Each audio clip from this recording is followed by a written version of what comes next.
August 23, 1944, Philadelphia, Pennsylvania, 10:47 p.m.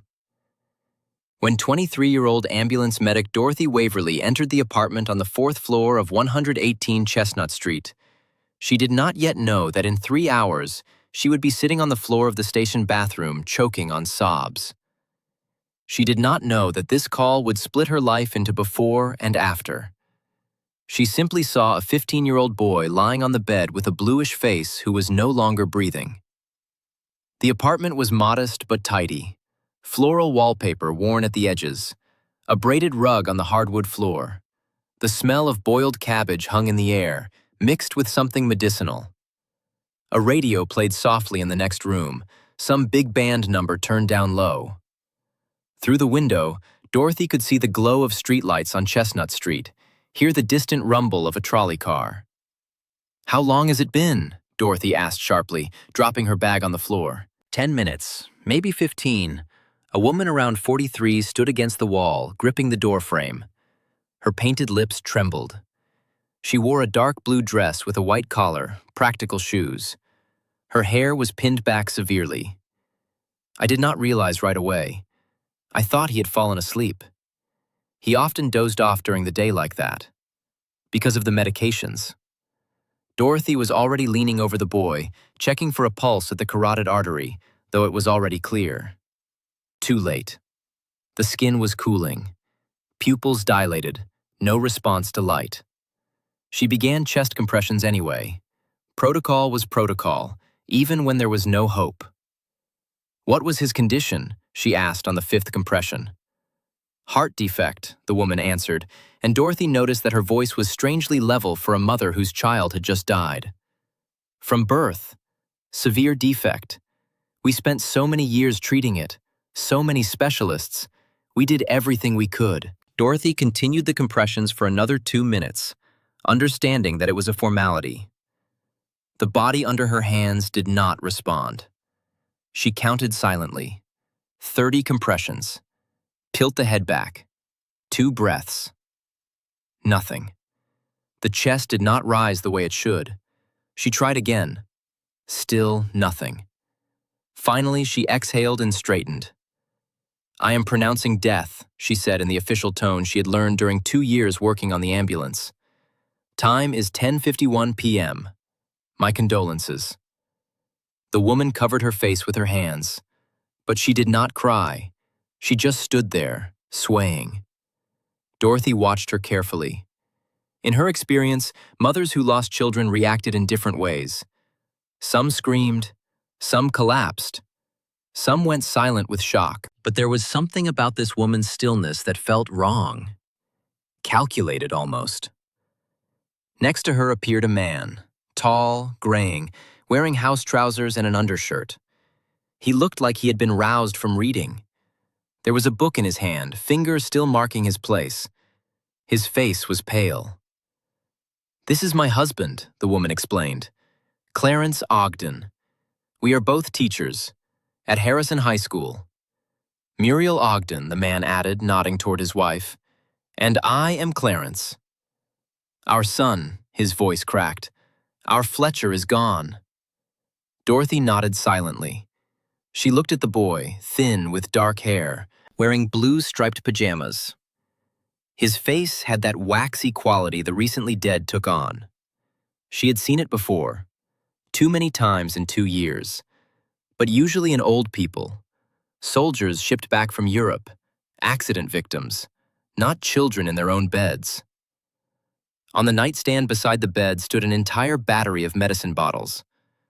Dorothy mechanically read the labels: digitalis, quinidine, aminophylline, aspirin, potassium bromide. Serious cardiac medications, the kind you gave to people with severe heart conditions, the kind that required careful monitoring. "May I see his medical records?" Dorothy asked. "For the report." Muriel darted to the cabinet and pulled out a thick folder. It was organized with tabs, color-coded sections. Dorothy flipped through the first pages. The diagnosis had been made at the hospital nursery in September 1929. Congenital heart defect, aortic stenosis grade 2, Ventricular septal defect. The writing was doctor's scrawl, barely legible. Then 15 years of entries. Cardiology consultations, prescriptions, letters from specialists, constant flare-ups. 3 hospitalizations per year, permanent disability status. The record was meticulous. Temperature charts, medication logs, symptom diaries, everything documented in neat handwriting. Mrs. Ogden's handwriting. Severe case, Dorothy murmured, closing the folder. I am sorry for your loss. An autopsy will be mandatory. Standard procedure for sudden death. Muriel's face went rigid. An autopsy? Is that really necessary? He had a diagnosed condition. We know why he died. It is standard procedure, Dorothy repeated, for anyone under 18 who dies suddenly. The coroner will want to examine the body. But he has been through so much already, Muriel said. Can we not just let him rest? Please. Dorothy kept her voice neutral. I understand this is difficult, but it is not my decision. The law requires it. Clarence put a hand on his wife's shoulder. It is all right, Muriel. They need to do their jobs. Let them do what they need to do. Muriel turned away, her hands clenched into fists. Dorothy filled out the paperwork. Name, age, time of death, probable cause pending autopsy. She called the police from the hallway telephone, then the funeral home. Another half hour was spent on formalities. The police officer who arrived was young, barely 20. He took down information mechanically, clearly uncomfortable. The funeral home attendants were more professional. They had seen death before. When Dorothy finally descended to the ambulance, the clock showed 5 minutes to midnight. Bad one, asked her partner Vincent, a 40-year-old driver with perpetually red eyes.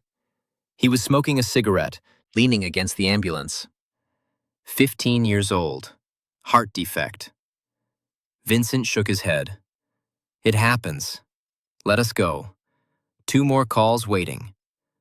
But all night, Dorothy could not shake a strange feeling. Something did not add up. She could not understand what exactly, but the feeling was distinct, like a splinter under the skin. 3 days later, August 26th, Dorothy sat in the break room of the ambulance station drinking her 3rd cup of coffee that morning. The shift had been quiet. Only 2 calls, both minor. An old man with chest pain who refused to go to the hospital. A woman who had fainted at the market and recovered before they arrived.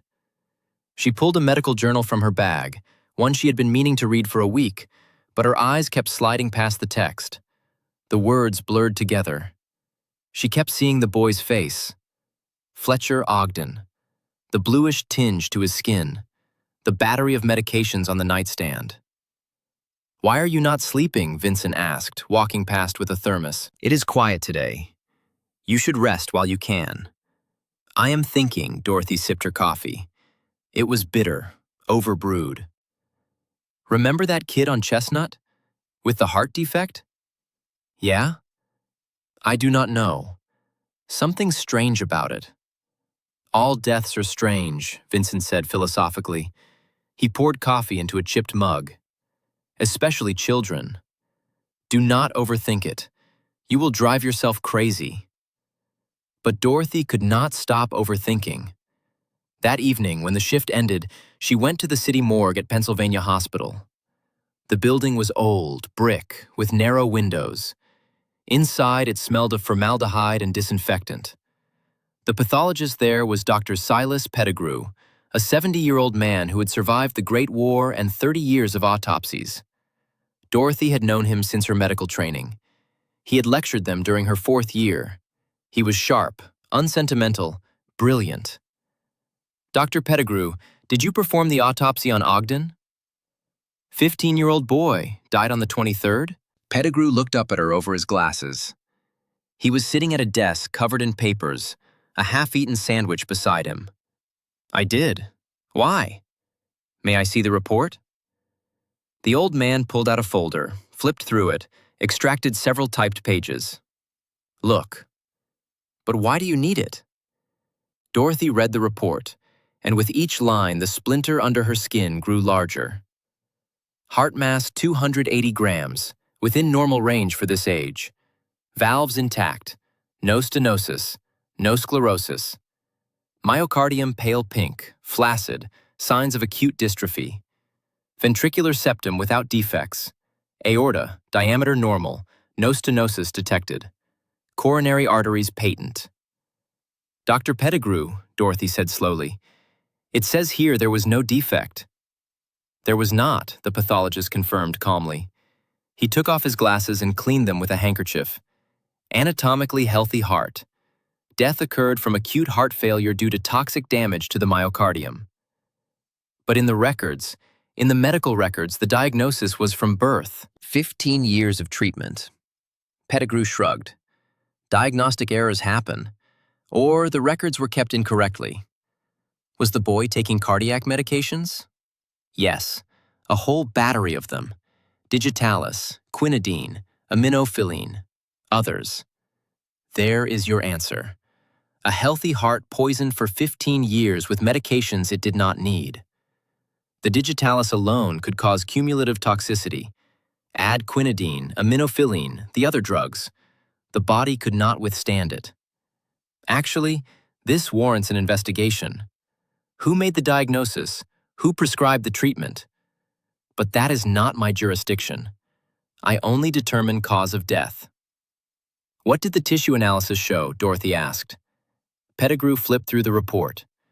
Liver showed signs of chronic toxic damage, kidneys as well.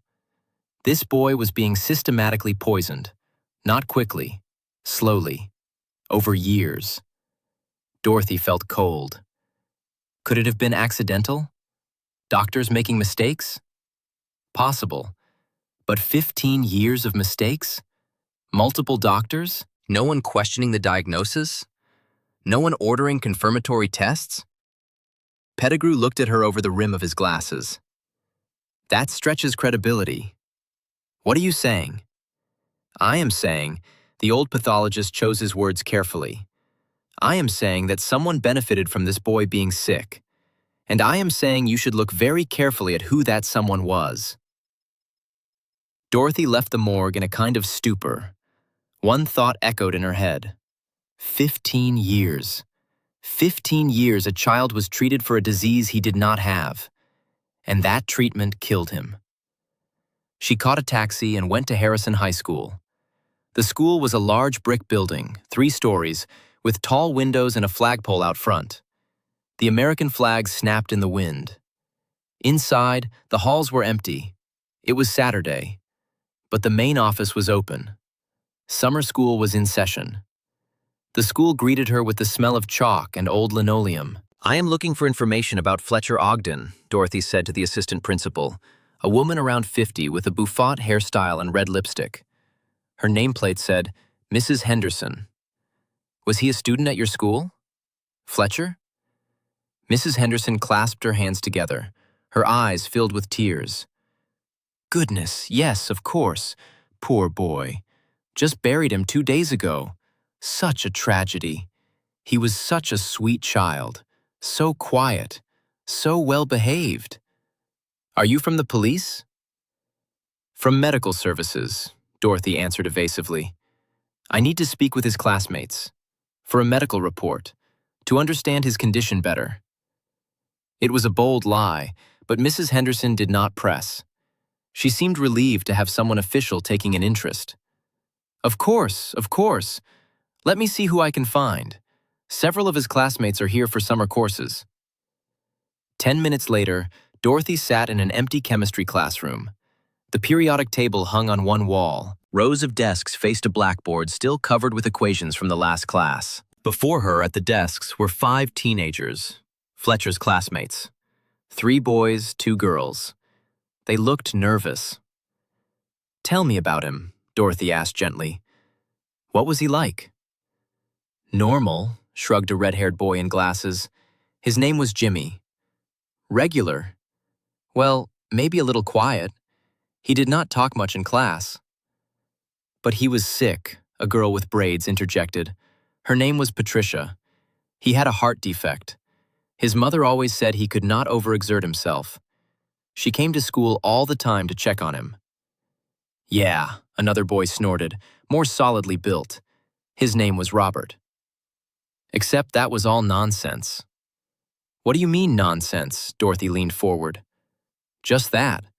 Fletcher played baseball with us after school, in the lot behind the school. His mother did not know, of course. He said he could not tell her or she would lock him up at home completely. She barely let him out as it was. Baseball, Dorothy repeated. Regularly? Sure. 2 or 3 times a week. He ran fine, did not even get winded. Sometimes he pitched, sometimes played outfield. Once he hit a home run. It was beautiful. The ball sailed right over the fence into Mrs. McCarthy's garden. She was mad as hell. The other kids laughed at the memory. Then they remembered why they were there and fell silent. Dorothy felt something cold spreading inside her. How did he seem? Did he complain about anything? Not really, Patricia thought. Actually, no. He just said the pills were driving him crazy, that they made his head spin and made him nauseous. His mother forced him to take them every day, several of them. He had to take them with meals, between meals, before bed. He said he felt like that was all he did, take pills. Did he ever skip them? He tried, Robert said. Sometimes he would pretend to swallow them and then spit them out in the bathroom. But his mother checked. She would make him open his mouth, look under his tongue, lift his tongue up, like he was a baby or something. Fletcher said it was humiliating. He was 15 years old and she treated him like he was 5. Dorothy felt her hands begin to tremble. She clasped them together on the desk. Did his mother come to school often? All the time, Jimmy rolled his eyes. Every week, sometimes twice a week. She talked to the principal, to the teachers, always about how sick Fletcher was, how he needed special attention, how he might collapse at any moment. The teachers treated him like he was made of glass. In gym class, he had to sit on the bench. He was not allowed to participate, not allowed to run, not allowed to do anything. But we all knew he was fine, Robert added. He was just as strong as any of us, maybe stronger. He could throw a fastball that would make your hands sting. Did you ever tell anyone? Who would we tell? Patricia asked. Her voice was bitter. Adults do not listen to kids. And besides, Fletcher begged us not to say anything. He said his mother would make things worse, that she would pull him out of school completely and keep him at home. He was scared of that. He said being at home with her was suffocating, that she watched him every minute, monitored everything he ate, everything he did. He said he felt like a prisoner. What about his father? Dorothy asked. Did Fletcher talk about him? The kids exchanged glances. Mr. Ogden is nice, Jimmy said carefully, but he is kind of, I do not know, quiet. He lets Mrs. Ogden make all the decisions. About Fletcher, I mean. About everything, really.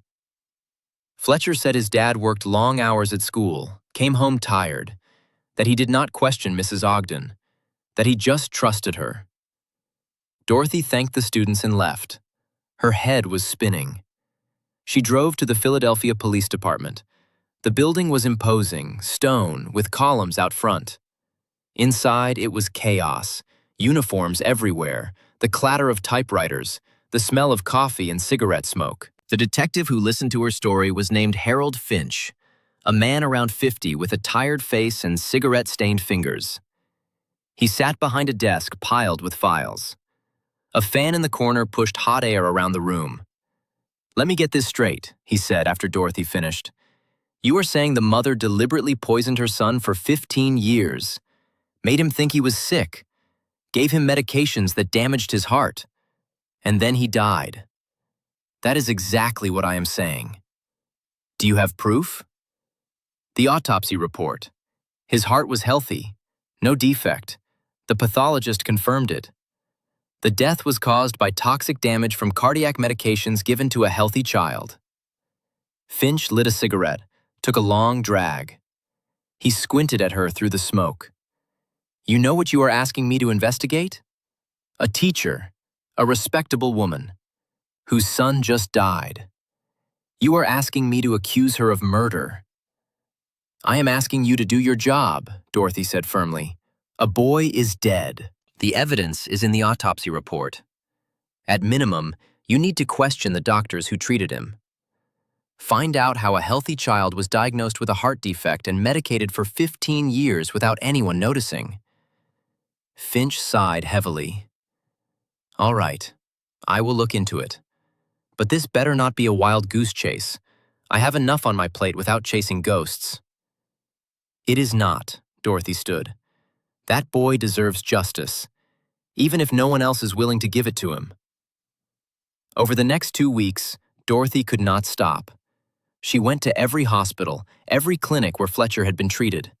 She spoke with nurses, orderlies, anyone who remembered the Ogden family. One nurse at Pennsylvania Hospital, an older woman named Edith, remembered Muriel Ogden vividly. They sat in the hospital cafeteria, surrounded by the clatter of trays and the murmur of conversation. Edith was 60, with gray hair and kind eyes. Oh yes, she would bring the boy in regularly. Always very concerned, very attentive. She knew all his symptoms, all his medications, down to the milligram. The doctors relied on her reports entirely. The boy was so quiet, so passive. He never contradicted his mother. Just sat there while she talked about his condition. Never complained. Never asked questions. Did you ever examine him yourself? A few times. But honestly, most of the time the doctors just adjusted medications based on what Mrs. Ogden reported. She kept detailed logs, temperature charts, pulse records, symptom diaries. Very thorough, very organized. The kind of thing you want to see in a parent managing a chronic condition. Edith stirred her coffee, staring into the cup. We all thought she was wonderful. So dedicated, so loving. She sacrificed everything for that boy. Gave up her career to care for him. That is what she told us. That she could have been a research scientist, but she chose to stay home with Fletcher because he needed her. Did the boy ever say anything? Complain? Not that I remember.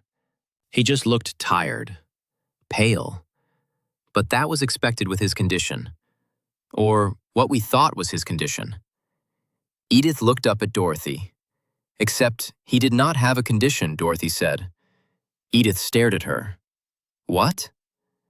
The autopsy showed no heart defect. His heart was healthy. He was killed by the medications. The nurse went white. Her hand shook as she set down her coffee cup. But that is impossible. We treated him for years. Multiple doctors examined him. Multiple specialists. Did they? Or did they rely on the mother's reports and the original diagnosis? Edith was silent. Then she said quietly, My God, we killed that boy. All of us. We believed her and we killed him. We were so busy admiring her devotion that we never questioned whether he was actually sick. Dorothy visited the pediatrician who had treated Fletcher from infancy. Dr. Lawrence Kimball, 60 years old, with trembling hands and watery eyes. His office was in a brownstone on Walnut Street. The waiting room was full of children's drawings, toy blocks in a corner. Dr. Kimball received her in his consultation room, surrounded by medical textbooks and framed diplomas. I do not understand, he kept saying. His voice shook.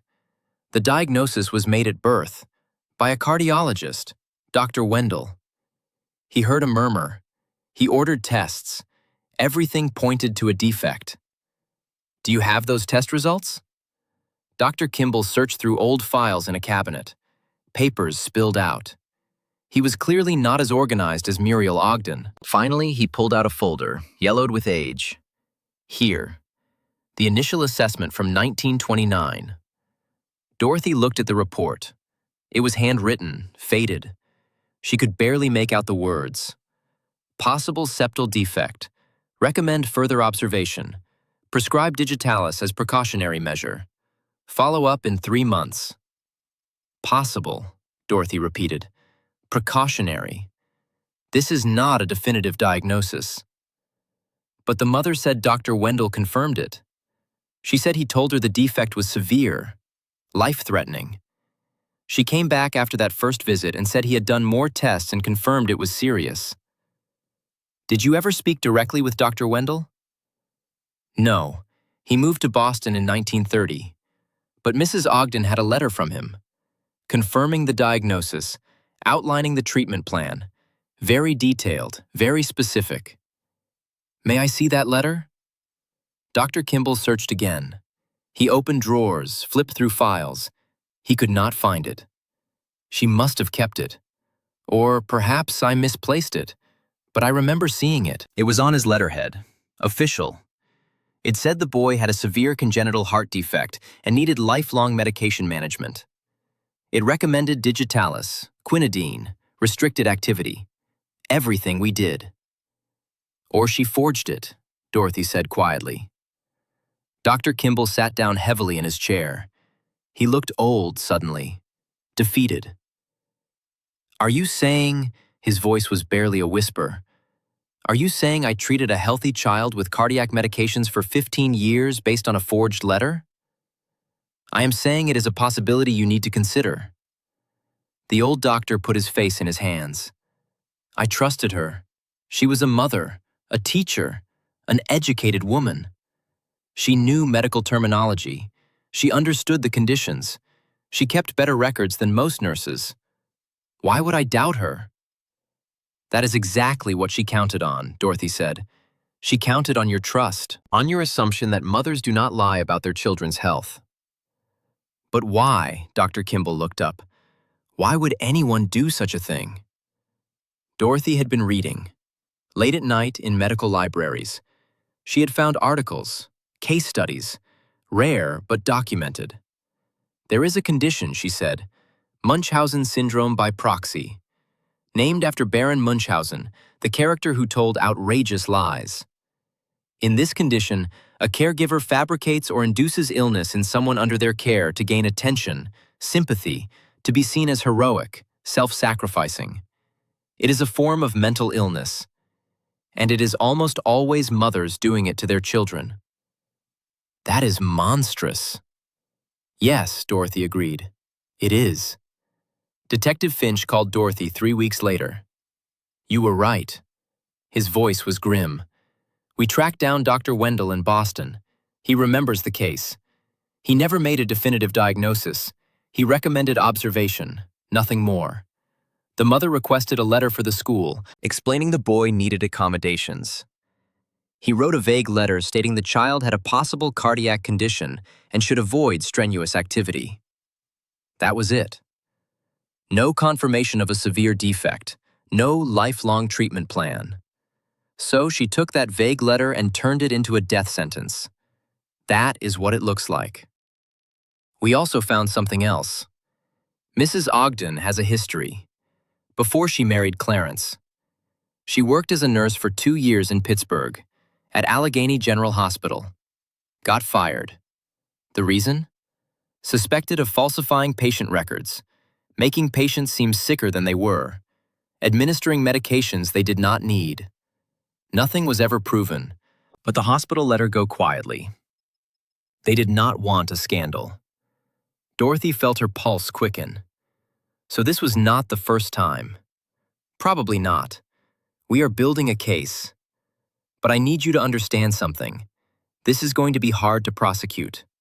The woman is grieving. She just lost her son. A jury is going to see a devastated mother, not a murderer. They are going to think we are monsters for accusing her. Then we need to make them see the truth, Dorothy said. We need witnesses, medical experts. We need to show the pattern. Show that this was deliberate, systematic, that she knew exactly what she was doing. We will try, but it is going to be ugly. The case went to trial in March 1945. The courtroom was packed. Spectators filled every seat. Reporters lined the back wall. The case had attracted attention. Mother accused of poisoning son with medications. Teacher on trial for murder. The newspapers loved it. Muriel Ogden sat at the defense table in a black dress, a veil covering her face. She looked like the picture of grief, small, fragile, devastated. Her lawyer was a man named Arthur Grissom, Slick, expensive, good at playing to juries. The prosecutor was a young man named Theodore Vance, sharp and relentless. He had a reputation for going after difficult cases. The trial lasted 3 weeks. Dr. Pettigrew testified about the autopsy findings. He was clinical, precise. Healthy heart, no defects, toxic damage from medications. He showed slides, tissue samples. He explained in careful detail how digitalis, quinidine, and the other drugs had slowly destroyed a healthy organ. The defense tried to discredit him, suggested he had made mistakes, but Pettigrew was unshakable. He had performed thousands of autopsies. His credentials were impeccable. Dr. Kimball testified, his voice shaking, about how he had relied on the mother's reports, how he had never independently verified the diagnosis, how he had trusted her. The defense painted him as incompetent, but the prosecution showed that his trust was not unique, that all the doctors who treated Fletcher had done the same. Dr. Wendell came from Boston. He was in his 70s, retired. He testified that his original assessment was tentative, exploratory, that he never recommended the extensive drug regimen Fletcher had been subjected to, that the letter Mrs. Ogden claimed to have from him must have been fabricated or altered. The defense produced a copy of a letter, but handwriting experts testified that portions of it appeared to have been added later, that the text had been modified. Fletcher's classmates testified about the baseball games, the home run, the boy who could run and play like any healthy teenager. The defense tried to suggest they were lying, exaggerating, but they were consistent, credible. Nurses testified about Muriel's detailed logs, her insistence on specific medications, her resistance to second opinions. One nurse, Edith, broke down crying on the stand. She said she had trusted Mrs. Ogden, that she had admired her dedication, that she felt responsible for Fletcher's death. The hospital administrator from Pittsburgh testified about Muriel's employment there, about the suspicions, about the firing. The defense objected strenuously, argued it was prejudicial, but the judge allowed it as evidence of pattern. And Dorothy testified about the night she pronounced Fletcher dead, about the feeling that something was wrong, about the investigation that followed. The defense tried to paint her as overzealous, obsessed, but she remained calm, factual. The defense argued that Muriel was a devoted mother, that she had acted on medical advice, that she could not be held responsible for the mistakes of doctors, that she was herself a victim, that she had lost her son, and now the state was trying to destroy her. Muriel took the stand. She cried. She spoke about her love for her son, about the fear that had consumed her since his birth, about wanting only to keep him safe. She was good, convincing. Several jurors wiped their eyes. I did everything the doctors told me, she sobbed. I gave him every medication they prescribed. I monitored him constantly. I wrote down every symptom, every change. I was terrified of losing him. And I lost him anyway. How can you call that murder? I was trying to save him. The prosecutor stood. Theodore Vance was young, but he was good. He approached the witness stand slowly. Mrs. Ogden, did you forge a letter from Dr. Wendell? I did not forge anything. I had a letter. I lost it. Or perhaps I misremembered what it said. It was so long ago. Did you falsify medical records when you worked as a nurse in Pittsburgh? That was a misunderstanding. I was trying to help patients get the care they needed. The hospital overreacted. Did your son ever tell you he felt fine? That he wanted to stop the medications? Muriel hesitated. Her lawyer half rose, then sat back down. He was a child. He did not understand his condition.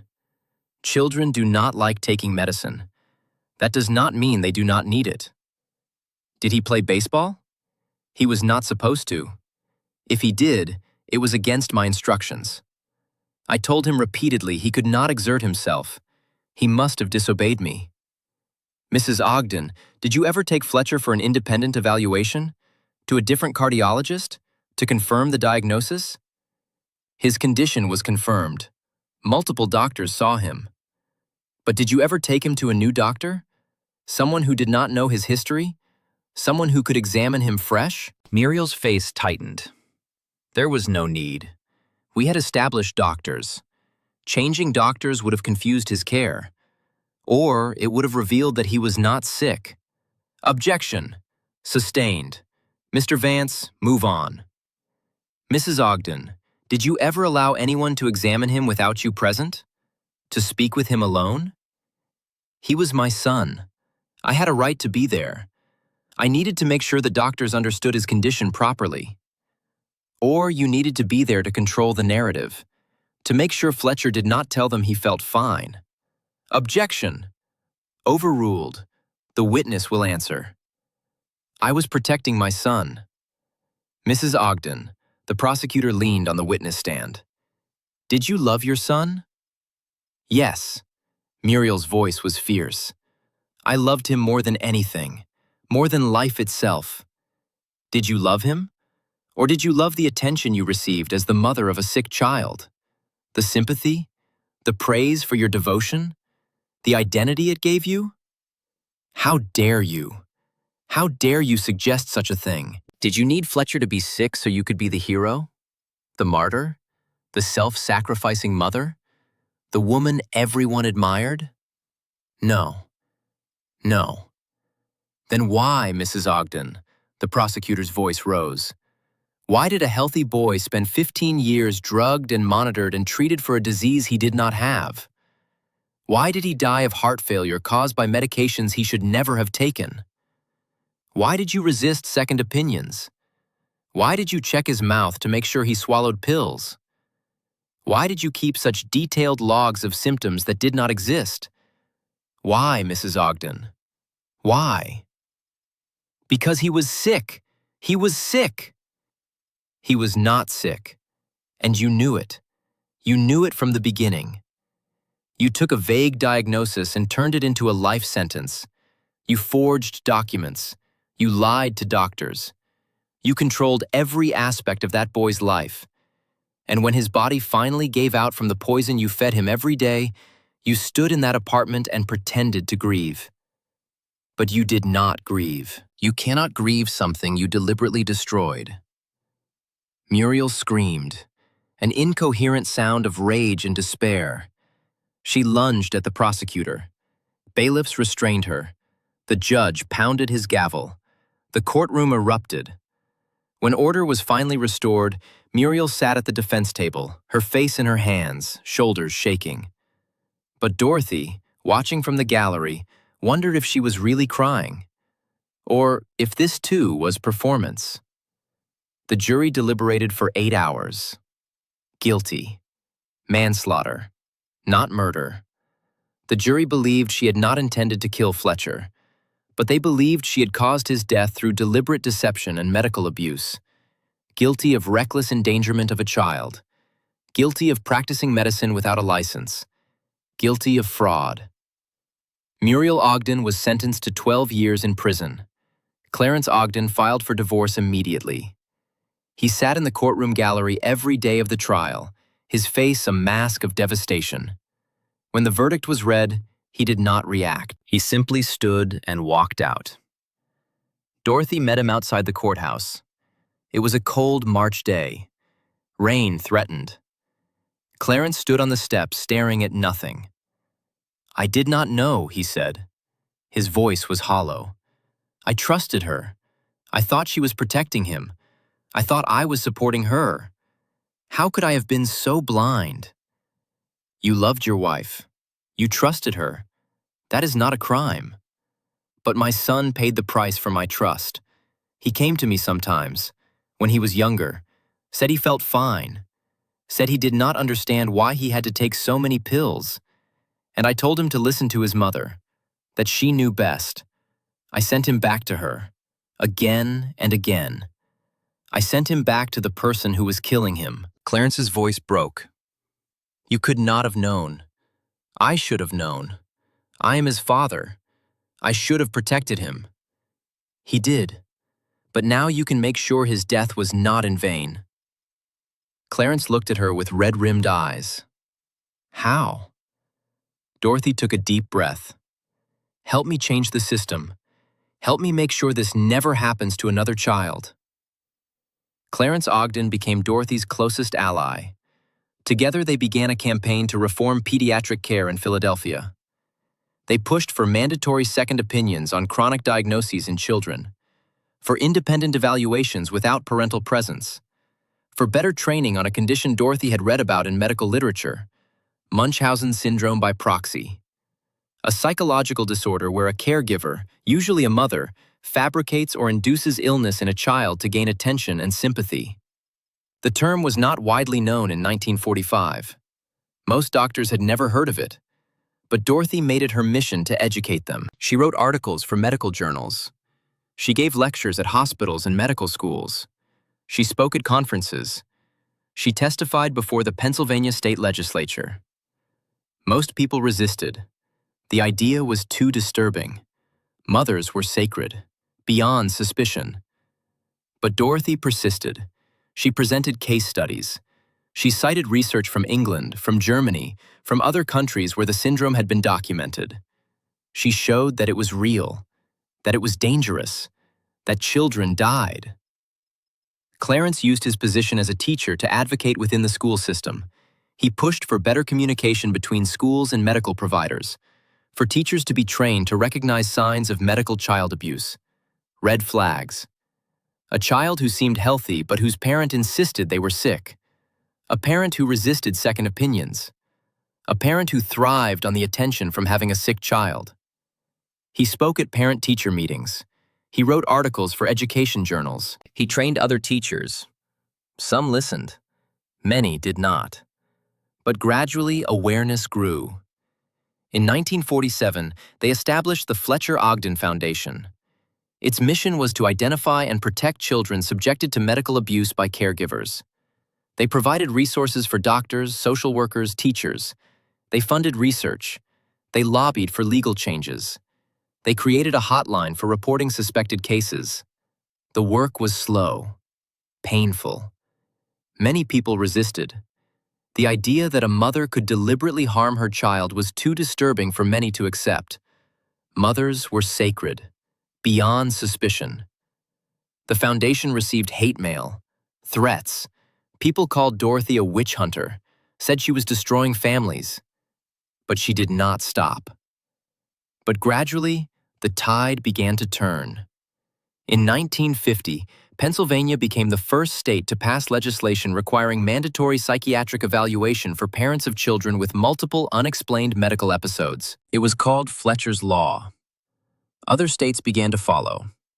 In 1952, the American Medical Association published guidelines for identifying Munchausen syndrome by proxy, based largely on Dorothy's research. It became part of medical school curricula. Doctors learned to watch for the signs. By 1955, the Fletcher Ogden Foundation had helped identify and rescue 43 children from abusive caregivers. 43 children who might have died, who now had a chance at life. Dorothy never stopped thinking about Fletcher, about the boy who played baseball in secret, who tried to spit out pills, who wanted to live a normal life but was trapped by his mother's need for attention. She visited his grave every year on August 23rd, the anniversary of his death. The cemetery was peaceful, tree-lined. Fletcher's grave was in a corner, under an oak tree. The headstone was simple: Fletcher Ogden, 1929 to 1944. Beloved son. Clarence had chosen the inscription. He could not bring himself to write anything more. You would be 26 now, she said to the headstone in 1955. You would have served in the war. Come home. Maybe you would be an engineer like you wanted, building things, creating things, living. But you did not get that chance. Your mother stole it. She stole your whole life, but we are making sure she cannot steal anyone else's. I promise you that. Clarence joined her at the grave. I think about him every day, he said quietly. I see him in my students. The quiet ones. The ones who seem too compliant, too obedient. I watch them now, I ask questions. I do not just trust what parents tell me anymore." "That is good," Dorothy said. "That is what Fletcher would want. For you to protect the ones who are still here. I failed him, but I will not fail them." Muriel Ogden was released from prison in 1957. She served her full sentence. No early parole. The prison reports were consistently negative. She maintained throughout her incarceration that she had been wrongly convicted, that she was a good mother, that the doctors and prosecutors had twisted the truth, that she was the victim. She participated in no rehabilitation programs, showed no remorse. The prison psychologist noted that she exhibited classic narcissistic traits, an inability to accept responsibility, a need to be seen as perfect. Dorothy learned of her release from a notice sent by the prison system. She called Clarence. "She is out." "I know. She wrote to me. Asked to meet. Will you go?" "No," I wrote back. I told her I have no wife, that the woman named Muriel Ogden died for me 12 years ago, along with my son. That if I see her on the street, I will walk past. That she is nothing to me, less than nothing. Good. Do you think she is dangerous? Should we monitor her? I do not know. She has no other children. She is unlikely to find a victim at 56 years old. But I will notify the Child Welfare Office. They should be aware, in case she gets a job working with children. Muriel returned to Philadelphia. She tried to get a teaching job. Failed. The conviction made that impossible. She got a job as a laboratory assistant at a high school. Not a teacher, not in charge of children, just cleaning glassware, preparing solutions. Minimum wage. She rented a room in a boarding house on South Street, lived alone, had no friends. The other boarders avoided her. Word had spread about who she was, what she had done. Dorothy saw her a few times on the street, an aged, gray, bent woman. Nothing remained of the confident biology teacher who had once talked for hours about caring for her son. She looked defeated, broken. Once their eyes met, Muriel stopped, seemed about to speak. But Dorothy walked past. There were no words for a conversation with this woman. Nothing to say. Muriel Ogden died in 1963. Lung cancer, stage 4. She had smoked heavily in prison. Now it had caught up with her. Dorothy learned about it from an obituary in the paper. A small notice in the corner. Muriel Ogden, age 62, former educator, laboratory assistant at Harrison High School. Services to be held at Laurel Hill Cemetery. She did not attend the funeral. Neither did Clarence. 3 colleagues from the school and a neighbor from the boarding house buried Muriel. 4 people at the grave. No flowers, no eulogies, just a quick service and burial. "Do you think she ever felt remorse?" Dorothy asked Clarence when they met a week after the funeral. "No," he answered with certainty. For her, the world worked differently. She truly believed she was a good mother, until her last day. That she had been wronged, persecuted, that we were all against her. Mental illness is a terrible thing. It distorts reality so completely that a person genuinely does not understand they are doing evil. They rewrite their own story, make themselves the hero. Does that make her less guilty? No. It just explains. But it does not excuse.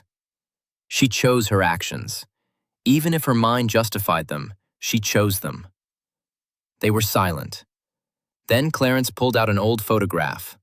Fletcher, around 12, smiling, holding a model airplane. He had built it himself, spent weeks on it. "I found this in a box in the attic. I want to hang it in the foundation office, so everyone can see who we are working for." Good idea. Dorothy looked at the photograph. A boy with dark hair and intelligent eyes, who wanted to be an engineer, who played baseball in the lot behind the school, who tried to spit out pills so he could think clearly, who asked his father why he had to take medicine when he felt fine, who was told to trust his mother, who could not escape his own mother. Clarence Ogden died in 1969. Heart attack, sudden. He was 72. He had worked at the foundation until the week before, still passionate, still fighting, still trying to save children he could not save his own. Dorothy attended the funeral. Many people came. Colleagues, students, parents of children saved by the foundation. The church was full. At the coffin lay flowers and a photograph. Clarence with Fletcher, father and son, embracing, smiling at the camera. The boy, maybe 7 in the photo, still alive, still 8 years ahead, still hopeful. He blamed himself his whole life, one of the foundation staff members said to Dorothy. His name was Marcus. He had been with the foundation since 1950. He felt he should have saved Fletcher, that he failed to protect him. No matter how many children we saved, it was never enough. It never made up for the one he lost. He saved hundreds of other Fletchers, Dorothy replied. That was his redemption, his heroism. He turned his grief into action. That is more than most people ever do. Do you think they met? Up there? I do not know. But if they did, Fletcher forgave him, because Clarence Ogden was a good father, just not to his own child. To others, to the ones who could still be saved. And that counts. That has to count. After Clarence's death, the foundation transitioned to a board of directors. Dorothy became honorary president. The work continued. New staff, new cases, new children saved. Now, in 1980, Dorothy Waverly is 59 years old. She still teaches at the University of Pennsylvania, still consults for the foundation, still writes articles, still gives lectures. She has dedicated her life to this work. In the 36 years since Fletcher's death, she has become a recognized expert on Munchausen syndrome by proxy. Her work has been translated into 12 languages. Her protocols are used in 40 countries. She has trained thousands of doctors, nurses, social workers. She has written 2 books. She has appeared on television programs explaining the syndrome to the public. But most importantly, she has saved lives. Hundreds of lives. Children who might have died at the hands of their own mothers, who now live, grow, become adults. Sometimes they write to her, thank her, tell her about their lives, about how frightened they were, how they did not understand what was happening, how they thought they were truly sick. And then doctors figured it out, took them away from their mother, saved them. One girl, now a grown woman, wrote this. Her name was Susan. I was 9 years old when they took me from my mother. She said I had asthma, that I could die at any moment. I was afraid to breathe. She gave me inhalers that made me feel worse, made me wheeze, made me panic. And then it turned out there was no asthma, that my mother was giving me medications that restricted breathing, deliberately, so I would wheeze, so everyone would pity her. Poor woman with a sick daughter. I am 35 now. I have 2 children, healthy children, and I will never, do you hear me? Never make them feel like burdens. They are not tools for my validation. They are people, and I am grateful to you for giving me the chance to understand that. You saved my life. I wanted you to know that. Dorothy keeps these letters in a separate folder. She rereads them when things get hard, when exhaustion overwhelms her, when it seems like all of this is meaningless, when another case goes wrong, when another child dies before they can intervene. No, not meaningless. Every saved child is meaning. Every unmasked, supposedly caring mother is a victory. Every child who grows up healthy, who has children of their own, who breaks the cycle. That is meaning. Every year on August 23rd, Dorothy goes to the cemetery, to Fletcher Ogden's grave. She brings flowers, stands in silence. The oak tree has grown. Its branches spread wide now. Shade covers the grave. You would be 51 now, she tells the headstone. You would be an engineer. You would have a family, children. You would be building bridges or airplanes or rockets. You loved the sky. I remember. In your room, there were photographs of aviators, Chuck Yeager, the Tuskegee Airmen. You wanted to fly. You would be living a full, bright life. But they did not let you. She stole you. The closest, most trusted person stole you and slowly killed you for 15 years. And everyone around thought it was love, thought it was care. But it was murder. Slow, deliberate murder. And we let it happen. She places flowers at the base of the monument. Carnations. They were Fletcher's favorite. Clarence had told her that. Forgive us. Forgive the doctors who did not notice. Forgive your father who did not understand. Forgive me. I came too late. I should have seen it that night. I knew something was wrong. But I walked away. I filled out paperwork and I walked away. If I had pushed harder, asked more questions, maybe.